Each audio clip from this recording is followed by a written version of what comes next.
Welcome to the Mystic Fool. I'm Martin Worth, and this is the Mystic Fool.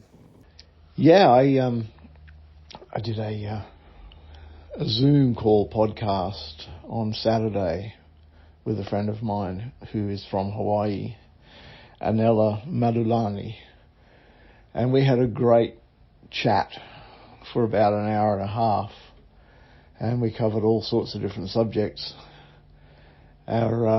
Our main theme was going to be star seeds and star nations. And we did speak about that. But, we spoke about a whole lot of other things too. And I sort of, I'm working on that one. It's, an hour and a half. So I've probably going to split it down into a couple of smaller episodes to make them more listenable too as you're driving to and fro, if that's how you listen to the podcast, or doing the dishes maybe, I don't know. But it was an interesting chat, and particularly talking about star nations and what's the source of these things? Are they truly extraterrestrials, or are they interdimensionals? This was a subject that came up because there's a difference between the two. Extraterrestrials, well, they're kind of like, if I can say it, flesh and blood in this reality, other beings that exist within this vibrational frequency of this dimension. Much the same way a cat or a dog does, just that they come from off planet and we happen to be on planet. I know, that was fairly obvious, wasn't it? But are star nations extraterrestrials? Now there's something to mull over and think about. Or are star nations multi-dimensional beings? Are star nations, as multi-dimensional beings, in our field of our spirit? Are they past or future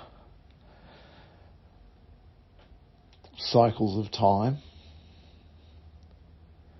And I really do believe what we are referring to these days as star nations are not necessarily little green men that are going to end up coming in a spaceship, or tall blonde chicks like out of Lord of the Rings appearing in like Elven, for instance, or even the blue people from Avatar. And I'm not saying that any of those are invalid, because I believe they probably are all valid, or at least they're a representation within our own minds of how we rationalize being able to explain to ourselves and to describe to others a being from another dimension. So star nations. We generally tend to think they are more wise than we are. We generally tend to think they are more spiritually aware, more spiritually evolved than we are. And in some ways, maybe we see them as closer to God, for instance. More up the evolutionary spiritual ladder than we are. And I think we do. I'm not too sure if I can think of any star nations that are back in the Stone Age, if you know what I mean. I think star nations beings have been through many, many lifetimes. I think star nations beings have probably also been through the octave of being human at one stage or another within this dimensional construct. Because in some ways I think star beings, star nations, star seeds. That's another term, I guess. I think star nations are actually future versions, future lives that we will or have experienced. Because we've got to remember there's no such thing as time outside of this construct. Or maybe there is, but not the way that we know it.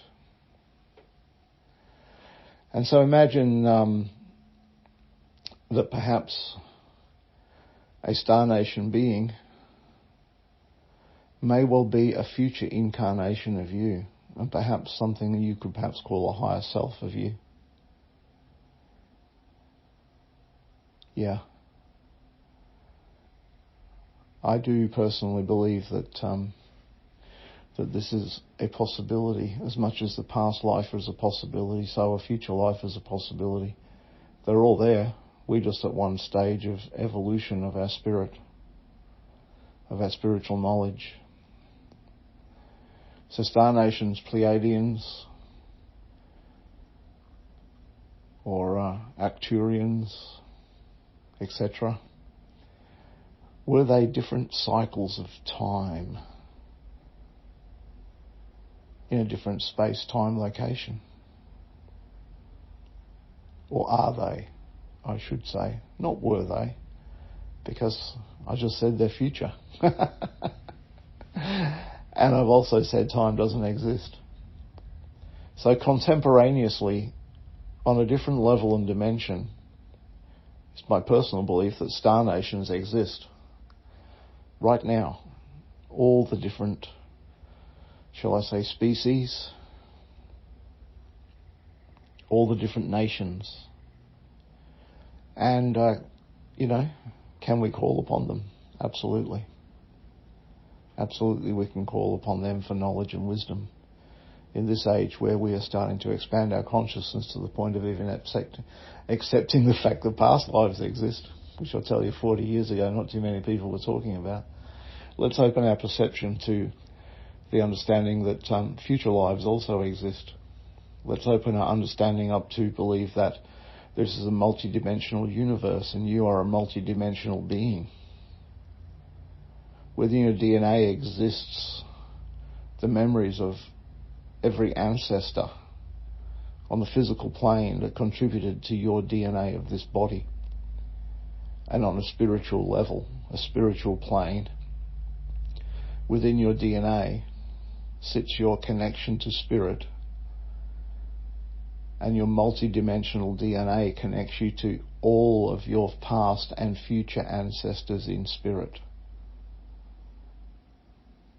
From the time when your spirit manifested as an animal, a plant, a rock.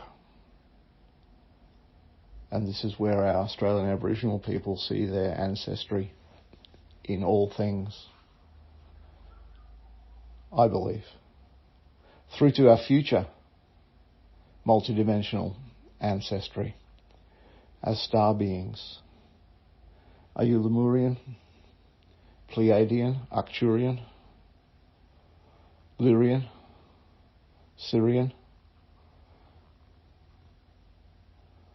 Or are you all of those things at one time or another within your future lifetimes? Anyhow, there's a heads up. Yeah, pretty soon, over the next couple of weeks, keep your eye out for my conversation with Anela, who from Hawaii, who has a very, very strong spiritual heritage with the Hawaiian line, of course. Her currently inhabiting a Hawaiian body with Hawaiian ancestors, and there's magic in that. But also totally connected to her spiritual lineage. It's a fantastic conversation, and I'm looking forward to getting it out there to you guys so you can hear some of the wisdom that Anela brought through when we had our conversation the other day. So for now, be well. I send you lots of love and blessings, and catch you soon. See ya.